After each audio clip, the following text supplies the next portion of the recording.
The day we qualified for the World Championship, Avery Reed, the team's general manager and my girlfriend of 5 years, took away my spot as the starting mid laner. Her high school sweetheart, Silas Vance, was the new mid laner. I was demoted to the bench, a glorified water boy. The rest of the team was furious. Everyone knew I was the prodigy who had carried Global Titans, or GT, on my back. I didn't argue. I didn't make a scene. I just quietly packed up my gear. Then I dialed the number I had ignored so many times before. "Hunter," I said, "I'll join Stormlight Tactics." The voice on the other end of the line went silent for a beat. Then I heard a sharp intake of breath. "Liam, you for real?" Dominic Hunter, the manager and coach for Stormlight Tactics, had been trying to poach me for years. Every call he ever made went straight to voicemail until now. "I'm for real," I confirmed. Hunter was ecstatic. "All right, kid, don't you worry about a thing. I'll handle everything. You just focus on playing. The contract buyout, ST will cover it in full." He trailed off, then chuckled. "Right? I forgot you're not even on a salary over there." He continued, his voice buzzing with energy. "Liam, come to ST and I'll give you a $10 million contract. I can wire you a $1 million signing bonus tomorrow." "I don't care about the money," I said, my voice flat. "Just let me play." I hung up. Outside, a light rain began to fall, slicking the Los Angeles streets below. I stood at the window, lit a cigarette, and watched the smoke curl into the gray air. From the practice room, I could hear Silas being introduced to the team by Avery. They were already planning a victory party, deciding where to celebrate tonight. No one even noticed as I carried my packed keyboard and mouse to the door. Avery and I met online through League of Legends. I duo-queued with her, carrying her all the way to Challenger on the Korean server. It blossomed into a relationship, and for 5 years we'd been through everything together. Then she had an idea. "Let's start our own team." She wanted to stand on the world stage.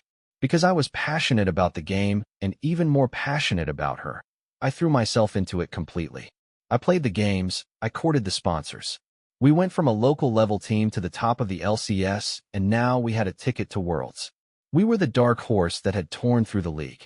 My name, Liam Vance, the prodigy who had never lost a professional series since his debut, was the talk of the entire esports scene. As Avery's own skills declined, she transitioned to the role of general manager while I was the one fighting on the front lines. I thought I had it all figured out. We'd win a world championship. I'd propose to Avery, and my life would be perfect. But that was before Silas Vance, the one that got away, came back into her life. That was when I realized my perfect future was nothing but a joke. When I handed my termination request to the young woman in HR, her eyes went wide with disbelief. "Liam, you're leaving GT?" I nodded, my expression calm. Her face was a mask of disappointment. "But Liam, we just made it to Worlds." "This is the worst possible time to leave," she rambled. "Is it because of Silas? Avery is being so unfair. She's forgotten who built this team, and that new guy Silas is he's terrible." "Oh, sorry Liam, I'm talking too much." I just gave her a tired smile. Everyone on the team knew about me and Avery, and now I was the punchline to a very cruel joke. "Liam, the termination papers need Avery's signature. And about your salary." She trailed off as her eyes landed on the salary line item on my contract. 0. Her jaw dropped. The top-rated mid laner in the entire LCS was playing for free. "I know," I said calmly. "Just take it to her. She'll sign it without hesitating." I scrawled my name across the signature line. The HR girl looked at me with grim determination and marched off to find Avery in the practice room. Avery was carefully feeding Silas pieces of cut-up fruit, placing them directly into his mouth. Watching them through the glass partition, I felt a bitter laugh rise in my throat. In all our years together, she had never once been that tender with me. After grueling practice sessions, it was usually me who went home to do the laundry and cook dinner for her. The HR girl handed the folder to Avery, whose fingers were sticky with fruit juice.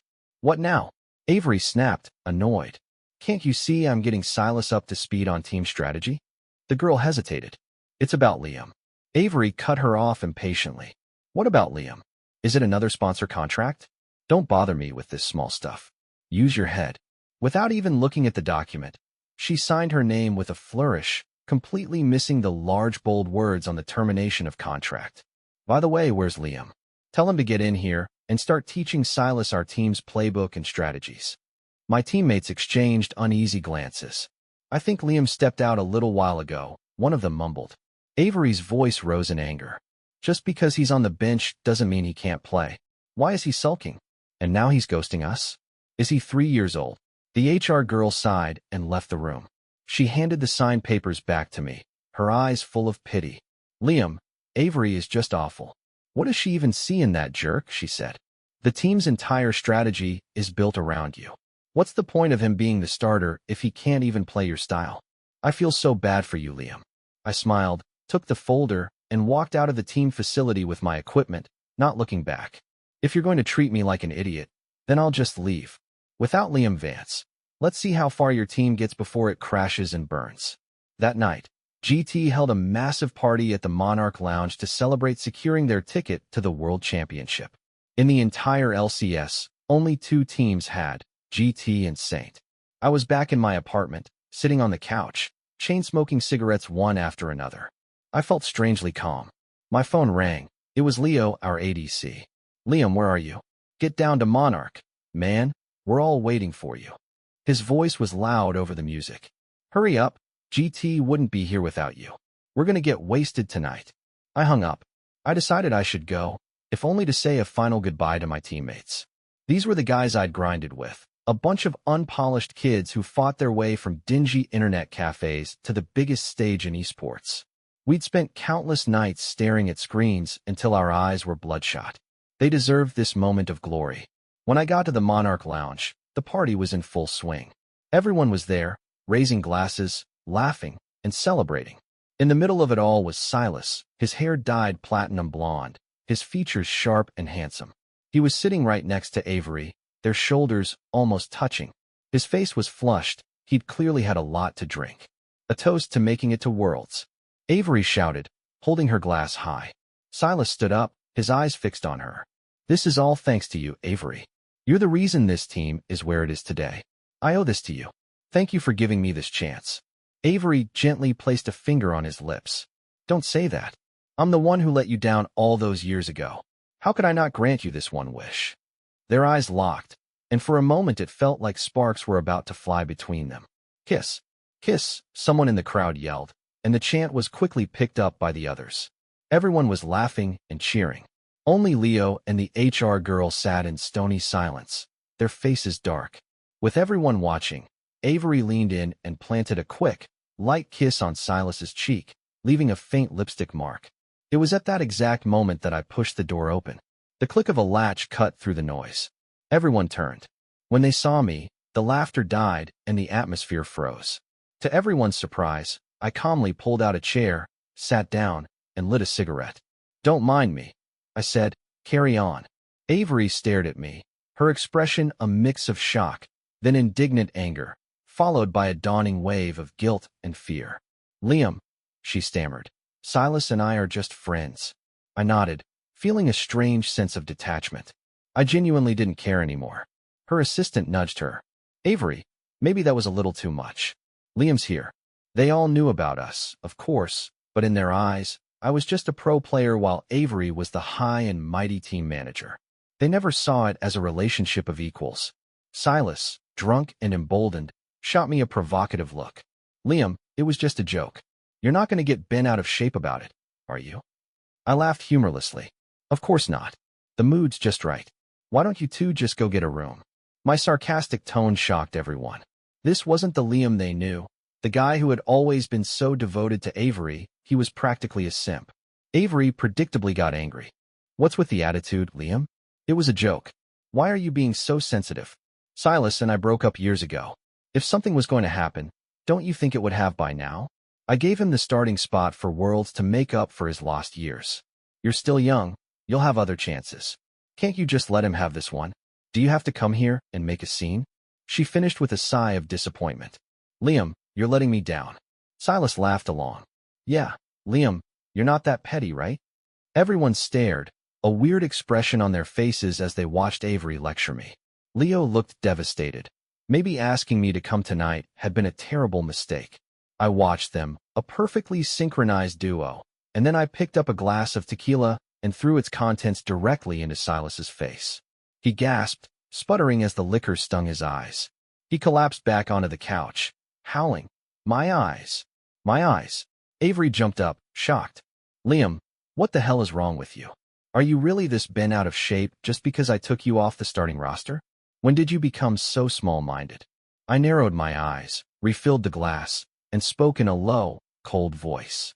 "Avery, you can play whatever games you want with the one that got away, but I'm done. I'm not playing anymore." Avery started to rise, her face a mask of pure rage, but before she could speak, another glass of tequila flew through the air and soaked the front of her white silk blouse. "Screw you," I spat, then turned and walked out. Leo stood up to follow me, but Avery's furious voice stopped him. "Let him go. The psycho can just leave." She couldn't imagine I would actually leave GT. In her mind, this team was my entire life, my dream. I put a hand on Leo's shoulder, gave it a squeeze, and then left the bar for good. The moment I stepped outside, I felt a weight lift from my shoulders. Letting go wasn't as hard as I thought, and I realized something else. I wasn't in love with Avery anymore. Back at the apartment, everything was still decorated the way she liked it.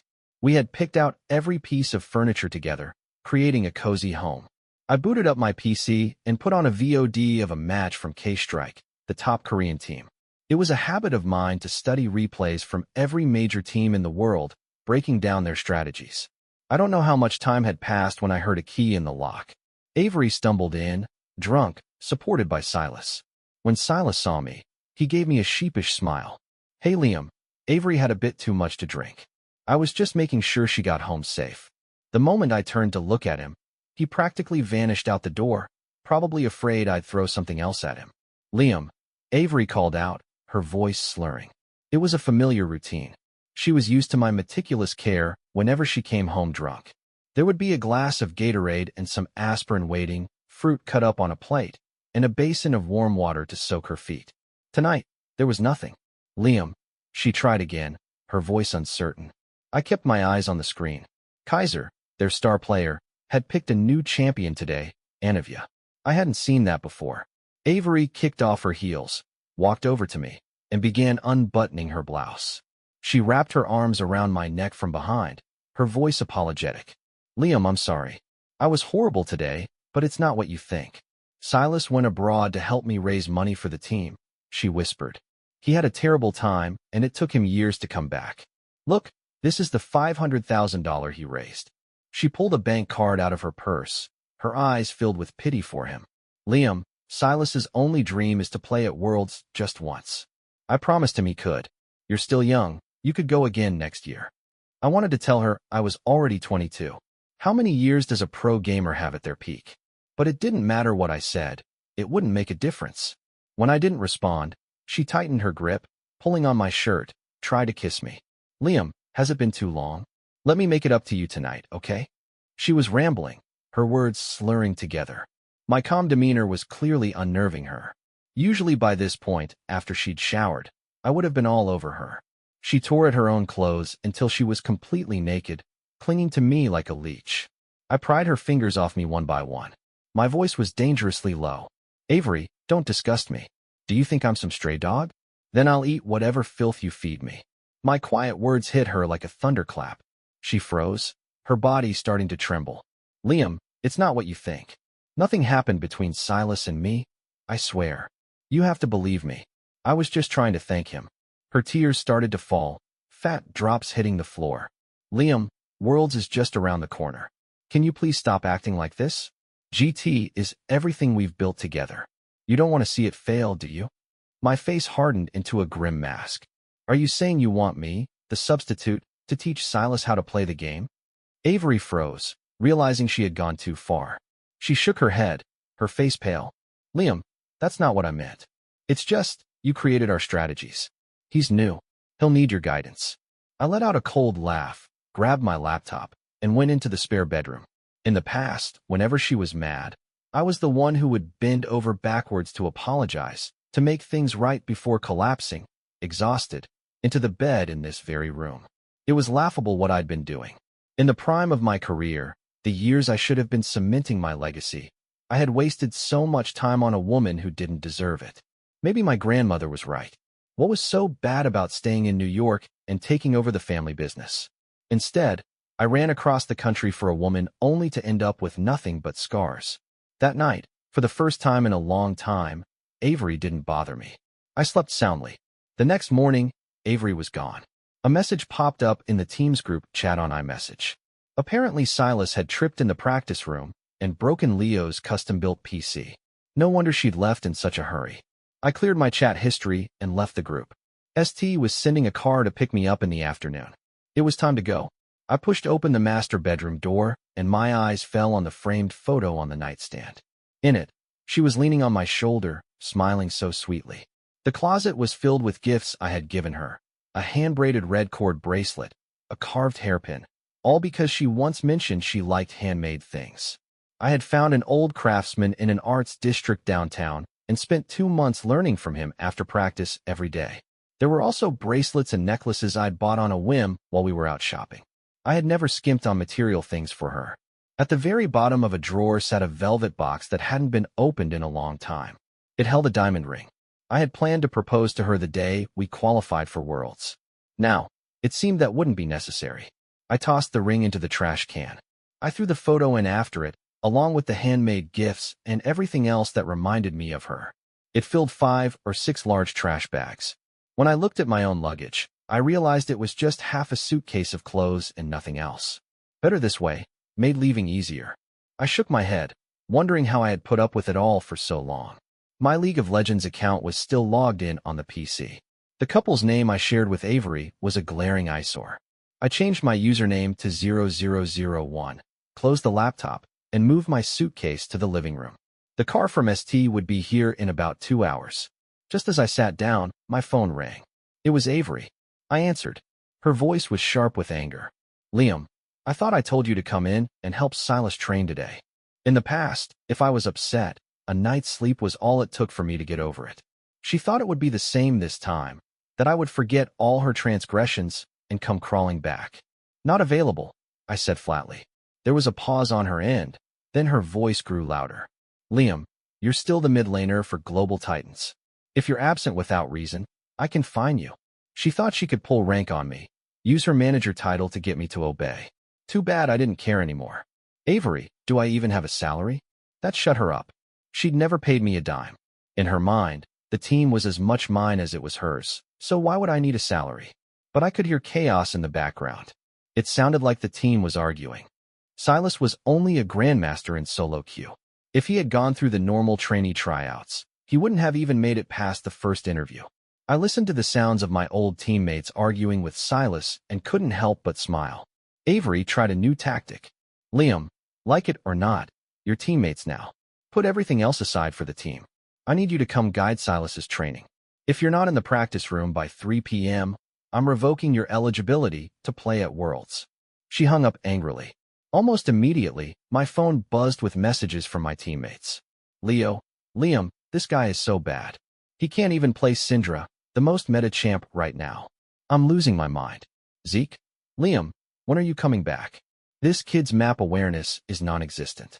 He's been ganked and killed 5 times in scrims already. Leo, we have 0 synergy and he wants to be the shot caller? You have got to be kidding me. We're going to get destroyed because of him. After just a few practice games, they were already at their breaking point, full of complaints and anger towards Silas. I could almost understand the desperation in Avery's voice. At this rate, they'd be lucky to win a single game in Korea before being sent home. Just then, a message from Silas popped up. It was a photo of him and Avery in the practice room, looking cozy, with a smug emoji underneath. I don't even remember when I added him on WhatsApp. It must have been on his first day when he told me how much he admired me, the genius mid laner. His childish provocations didn't even register. I felt nothing. The car from ST arrived downstairs. To my surprise, it wasn't just Hunter. The entire ST roster had come to welcome me. Hunter pulled me into a huge hug. Liam, welcome to Stormlight.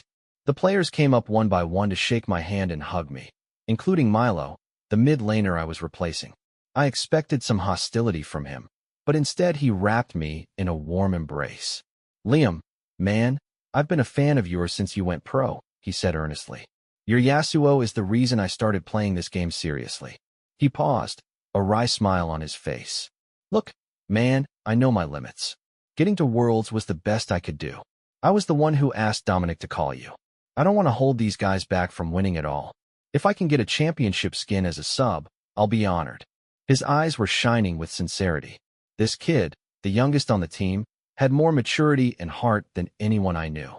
It reminded me of those legendary moments in pro play when a team sacrifices their own secret strategy to give a brother team a fighting chance. Some players just get it. I clapped him firmly on the shoulder. Don't worry, your journey is just getting started. In esports, some people rely on talent, others on hard work, but luck and character play a huge part too. The players who are willing to sacrifice for the team are the ones who usually end up with a lasting legacy. The ones who are selfish, who hoard resources and act like divas, history has already shown how far they get. Hunter, I said, turning to the manager, give my signing bonus to Milo. I just want to play. I didn't want a kid to feel slighted. Hunter grinned. Done. I know you're not hurting for cash anyway. When Milo heard the number, $1 million, his jaw dropped so far you could fit an egg in it. His annual salary was barely over $100,000. $1 million was a lifetime of money for him. Even the other starters were only making around $500,000 a year. I smiled and patted his shoulder. You earned it. The team was incredibly welcoming. As soon as we were in the car, we started talking about strategy and the upcoming tournament. My insights had them all nodding in agreement. They'd never thought about the game in some of the ways I described. Liam, with you leading us, we're definitely bringing the championship trophy home to the LCS this year. Dude, you were wasted at GT. I'm not even sure Kaiser could beat you right now. The guys were hyped. I just smiled. Kaiser, the unmovable mountain, the legend whose shadow loomed over every pro player. Could I beat him? In 1 month, we'd find out on the world stage. He wasn't the only prodigy. ST set me up in a private apartment at the team facility, complete with a personal assistant. My meals were prepared by a Michelin-starred chef. They even offered to hire me a personal maid. I wasn't interested in any of it. I poured all my energy into training and developing new strategies. ST's previous weakness had been their mid-laner Milo. He was often the target of enemy teams. With my arrival, the final piece of the super team had clicked into place. We practiced until late in the afternoon, not even stopping for lunch. My phone started ringing. I pulled it out and saw Avery's name. I had no desire to talk to her, so I declined the call. She immediately called back, over and over, more than a dozen times. My new teammates gathered around. Liam, is that your girlfriend? One asked curiously. I sighed, not wanting to disrupt practice any longer. I stepped outside and answered. Avery's voice, shrill and accusatory, blasted through the speaker. Liam, what is this? When did you terminate your contract with GT? Why didn't I know about it? Just because Silas took your starting spot, you're just gonna walk away? Are you even human? What about all the promises you made to me, to the team? Did you forget all of it? I waited until she had screamed herself hoarse, then calmly replied. Avery, you signed the termination papers yourself. If I recall correctly, you were busy feeding grapes to Silas at the time. Silence on the other end. It seemed she was finally remembering the document the HR girl had brought her that day, remembering how she had signed it without a second glance. I could picture her frantically searching her desk, finally finding the folder in a forgotten corner. I could see her hands shaking as she read it, the papers fluttering to the floor as her name at the bottom confirmed her mistake. Her voice, when she spoke again, was softer. But why didn't you tell me first? I laughed. You didn't tell me you were benching me, did you? More silence. After a long pause, she tried again. Liam, no matter what, you're a part of GT. Can't we just talk about this afterwards? Have you forgotten your promise? You said you would win a championship. You're right, I admitted. I did say that.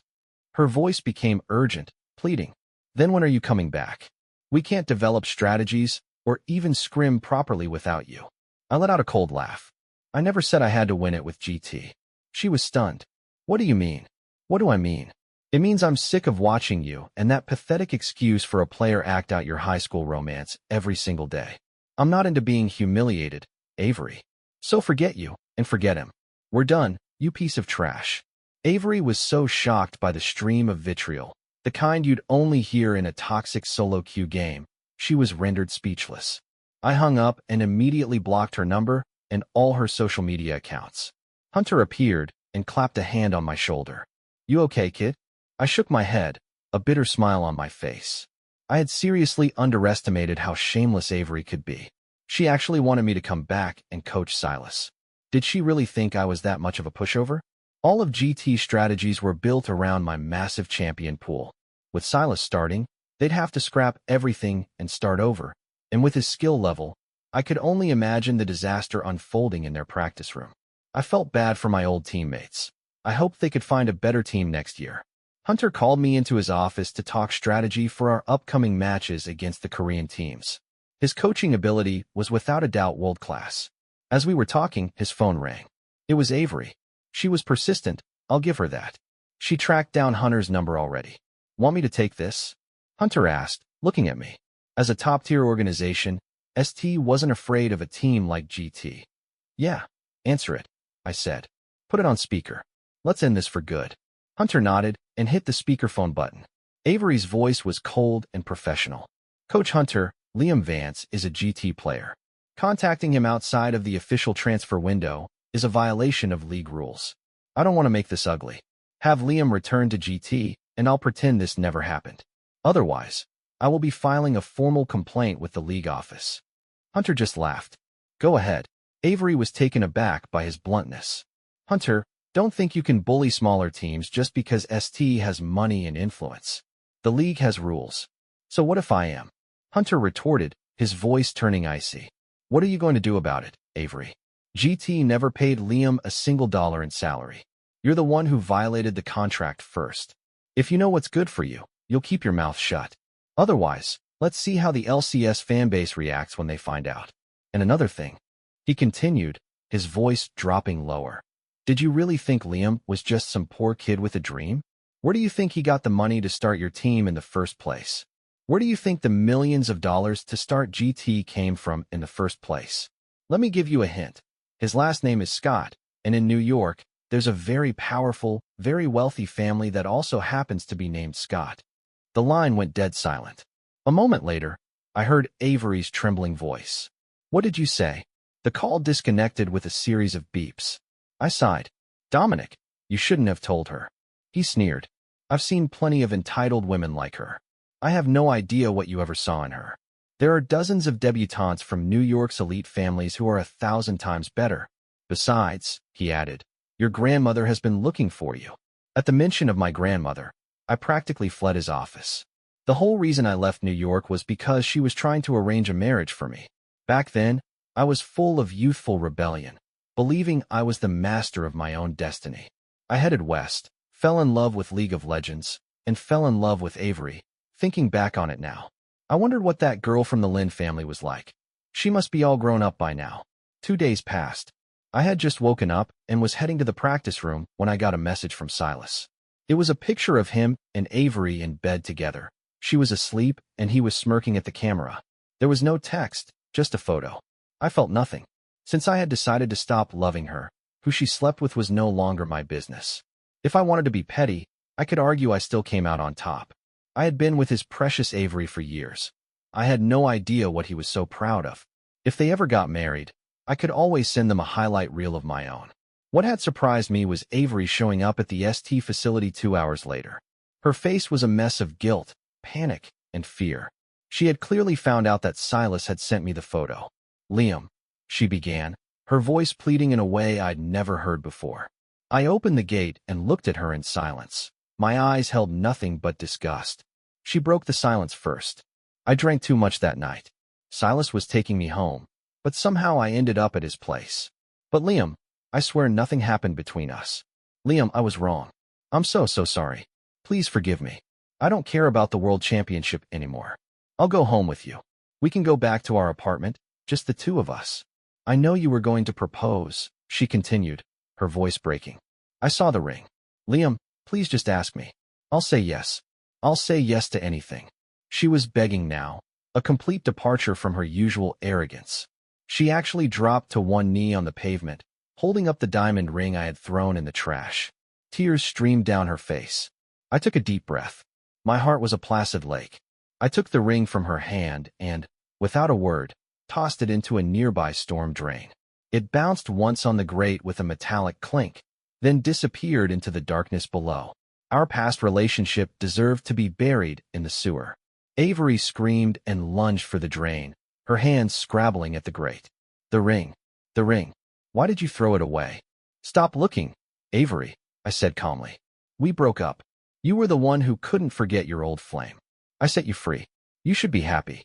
Her body went rigid as if her soul had left her body. She just stared at the drain, motionless.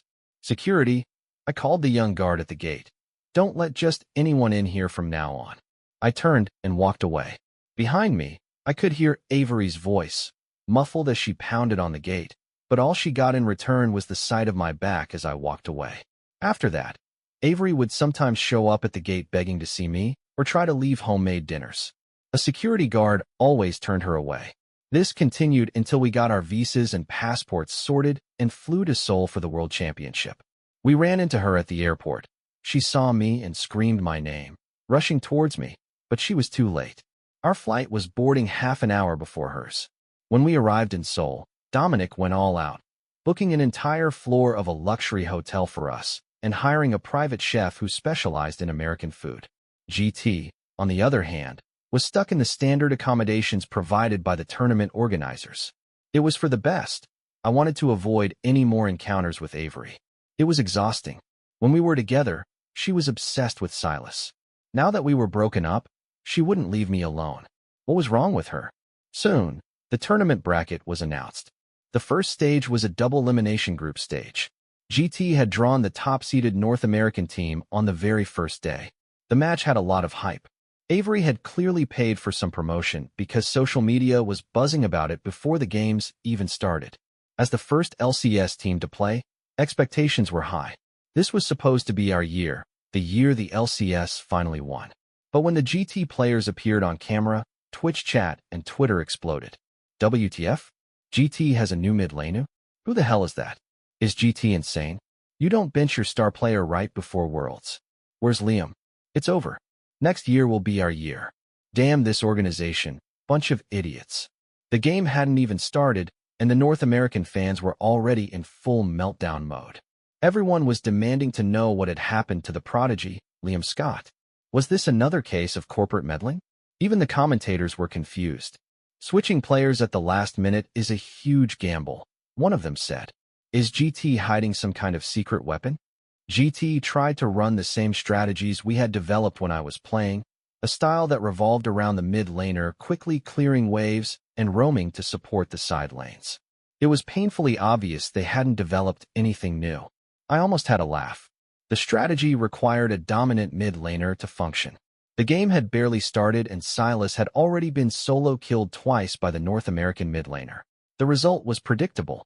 Silas ended the game with a score of 0-9, a full 10,000 gold behind his opponent. His damage output was the lowest in the game, even less than the supports. The live audience was booing. My former teammates looked grim. Leo, in particular, looked like he was about to physically attack Silas and was being restrained by his teammates. Silas stormed off the stage alone, his face a thundercloud. The first day of Worlds ended in a humiliating defeat for the LCS. It was one of the most embarrassing international losses in the region's history. GT's social media was nuked from orbit by angry fans. The whiplash from immense hope to crushing disappointment was severe. If the tournament wasn't being held in Korea, fans probably would have stormed the GT facility. That evening, I got a video call from Leo. The camera was pointed at the GT practice room. Avery, dressed in a sharp business suit, was chewing out the players. The jungler, Zeke, was getting the worst of it. Why didn't you gank mid? Silas yelled at him. I was right there. Why didn't you come? I died twice before you even showed up. What was the point? And you're making $500,000 a year with skills like that? Avery added, piling on. It was classic manipulation. Zeke looked crushed, hiding behind his monitor, trying to wipe away tears without anyone seeing. Leo, being the team captain, tried to stand up for him, but Avery and Silas just turned on him instead. In a fit of rage, Leo lunged at Silas. The video feed descended into chaos. Below the video was a voice message from Leo. Liam, we're done here at GT. After these next 2 games, I'm retiring. For a player who fails on the world stage, The community is rarely forgiving. For many, retirement is the only option. Don't give up, I texted back. Come find me next year. Leo sent back a prayer hands emoji. Our first match was the next day against a European powerhouse. When my face appeared on the broadcast, a collective sigh of relief went through the online community. Liam didn't retire. He joined ST to form a super team. But there were also questions. It's not the transfer window. How'd he join ST? I'm more curious how GT managed to remove him from the world's roster. That stuff is submitted way in advance. The debate raged online. In the champion select phase, I had the last pick. When the European mid laner locked in Oriana, I didn't hesitate. I locked in Lucian. With Graves in the jungle and a Rumble top, we had a 4-threat composition, something that had never been seen in competitive play before. The enemy mid laner's face fell. They had studied ST for weeks, and their entire game plan revolved around exploiting the weak mid laner. They hadn't expected the mid laner to be me. The game was a stomp. We crushed the European giants, avenging the shame GT had brought upon our region. And the story of how I had been benched at GT was inevitably leaked by an online sleuth. That's when GT truly imploded. All of the team's public-facing channels were overrun by angry fans. Some even sent threatening text messages to Avery and Silas's personal phones. They became so terrified that they refused to leave their hotel rooms, afraid of being attacked on the street. On the third day of the tournament, GT made a move that stunned everyone. Leo, the team's only consistent performer, was benched. They brought in some unknown substitute. The team completely fell apart. They didn't even last 15 minutes before their base was destroyed. Public support for GT dropped to near zero. I thought Avery had found some hidden genius, Dominic said, laughing as he stood beside me. He admitted he had even spent time studying VODs of Silas just in case. Now he realized it was a waste of time. A genius. I scoffed. Please, he wouldn't even meet my standards for a tryout. That afternoon, we faced the second-seeded Korean team. We unveiled another new strategy and, after a 30-minute battle, secured the win. My KDA for the game was 8/0/5. Across 2 games, I hadn't died once. Fans and analysts from back home sent messages of support and encouragement, but alongside the praise, there was a sense of caution. We still had one more mountain to climb. GT's run in the losers bracket was short and brutal. They were eliminated without winning a single game. Silas's face was darker than iron. Avery was no longer seen with him in public. GT's world tour was over. They packed their bags and went home. On the eve of our departure, Avery was standing outside our hotel, asking to see me one last time. Through the glass doors, I could see her pale, drawn face. She kept trying to approach the entrance, mouthing something at me, but the hotel security guard blocked her way. She tried to explain, but he was unmoved. Finally, in a desperate act, she knelt on the ground before him. Now she was just making the guard's life difficult. I frowned and pushed the door open. Avery, what are you doing now? When she saw me, her face lit up. Her makeup was smeared from crying. She quickly wiped her tears away and pulled a cake box from behind her back. Liam, it's your birthday today. Happy birthday. Oh right, it was my birthday. I had completely forgotten. She always remembered to give me a cake on my birthday, but I also remembered that for Silas's birthday a few months ago, she had used team funds to buy him a $200,000 condo, claiming it was for team housing, but the deed was in his name. She held the cake out to me, her gaze intense. Liam, please let me celebrate your birthday with you one last time. Please. I sighed. Avery, we broke up. What's the point of doing this? No, I don't believe you, she cried, her voice cracking. Why do you get to decide when we're together and when we're over? Who do you think I am, Liam? She screamed, dropping the cake and rushing to hug me. She held on tight, her body trembling. I just stood there, letting her cry. Liam, I was wrong. I was so wrong. Nothing happened that night with Silas. You have to believe me, she sobbed. I forcefully broke her embrace. Does it even matter if something happened or not, Avery? We're adults. You need to learn to let things go. Let's just give each other that last little bit of dignity, okay? She froze, opening her mouth to say something, but by then hotel security had surrounded her. Ma'am, our players have a match soon. Please do not harass them. Liam, I'm not giving up, she screamed as they led her away. I didn't look back. I just went back to the practice room. I poured every ounce of my being into the games that followed. I led ST to victory after victory against all odds. We clawed our way through the tournament and made it to the grand finals. Sitting on that stage, my hands trembled slightly. It was my first time in the finals, and ST's first time as well. Across from us sat K-Strike, the reigning world champions. The pressure was immense. Just getting this far was more than anyone had expected of us. The fans and analysts back home were proud, but no one truly believed we could beat a dynasty that had won 5 consecutive championships. How are you feeling? You got this. Dominic's voice crackled through my headset. We all looked at each other. Our eyes were burning with competitive fire. So what if they were a dynasty? So what if we were facing Kaiser? Miracles are meant to happen. Dominic was satisfied. Liam, any ideas on strategy? I looked across the stage at Kaiser.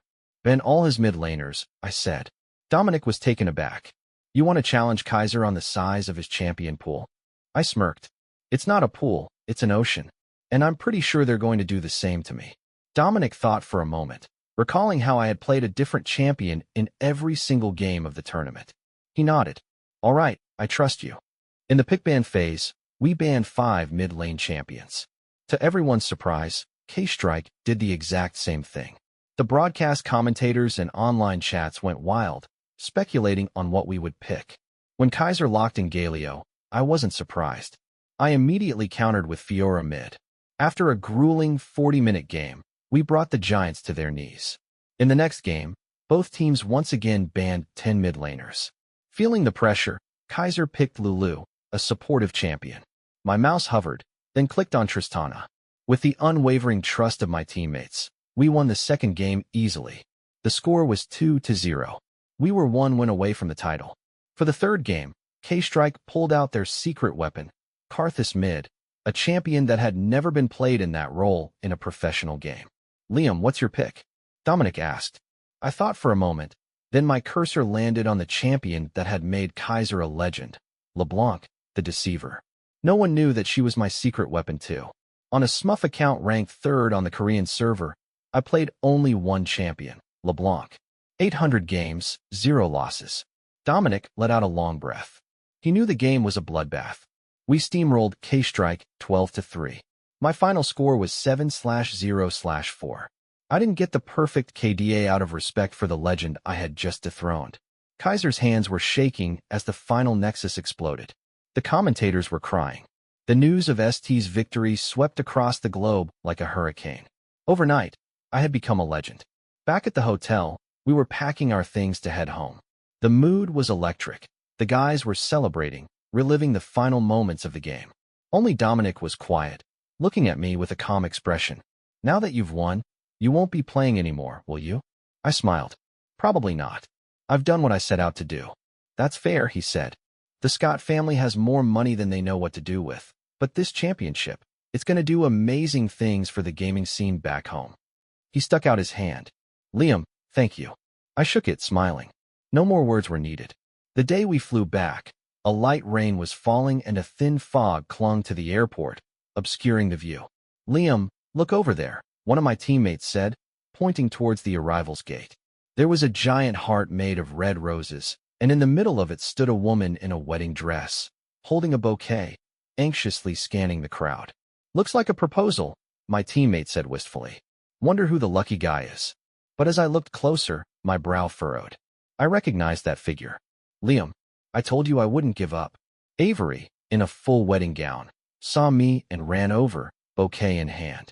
She dropped to one knee right there in the middle of the airport terminal. Liam, I was wrong about everything, but I know now. I'm sure of it. I only want to be with you for the rest of my life. Her voice was filled with a desperate sincerity. I admit it, when Silas came back, I was confused. I did terrible things. But it took losing you to realize that I love you more than anything. I can't live without you.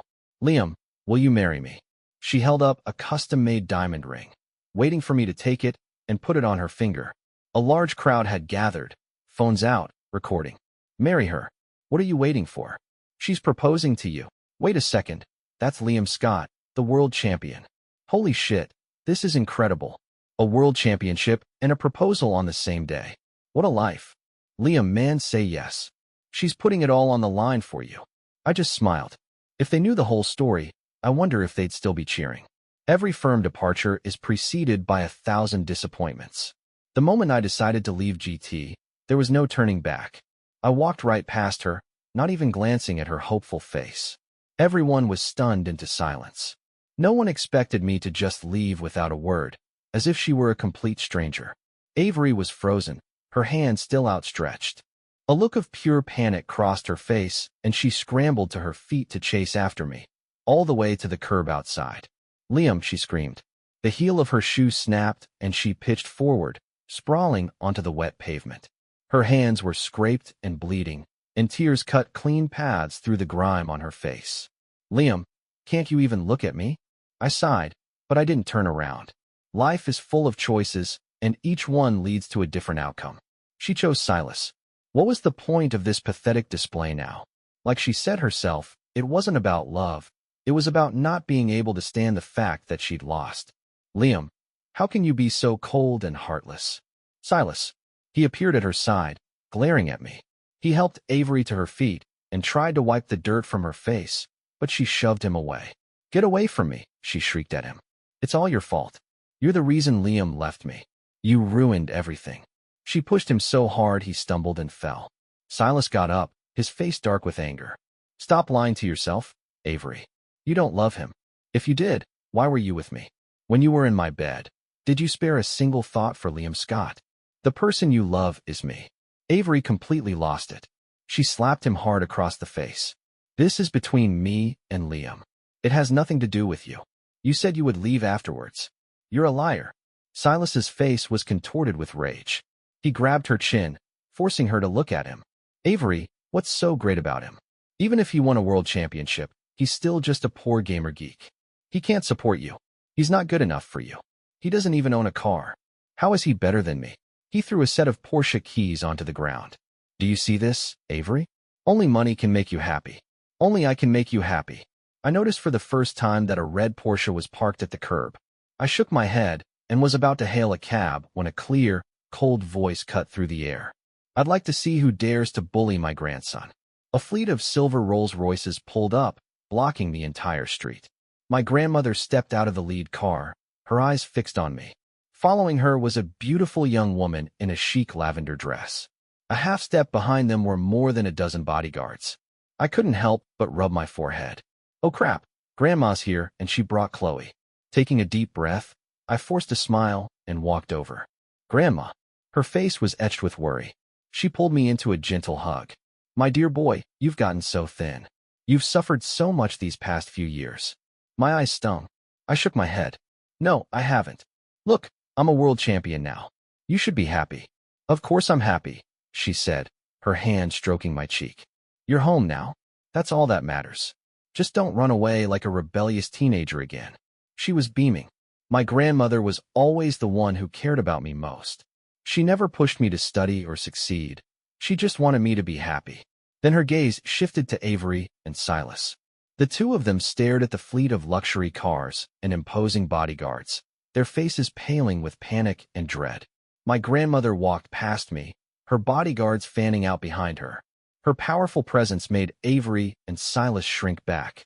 "And I thought it must be some special kind of girl," my grandmother said, her voice dripping with contempt as she looked Avery up and down.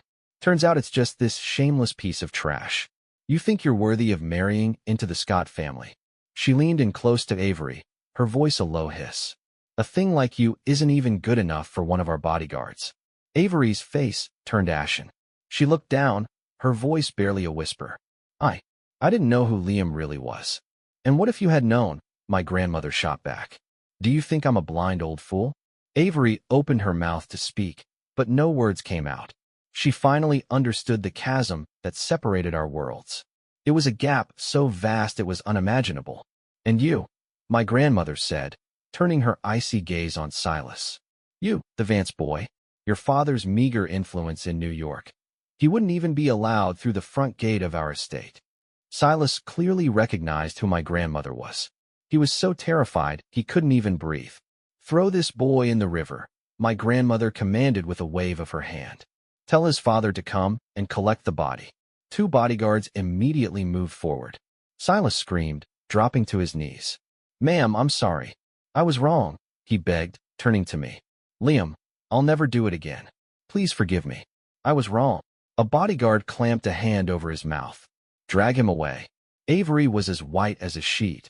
Her head bowed as she twisted the fabric of her wedding dress in her hands, too scared to say another word. Chloe Lynn had appeared at my side without me noticing.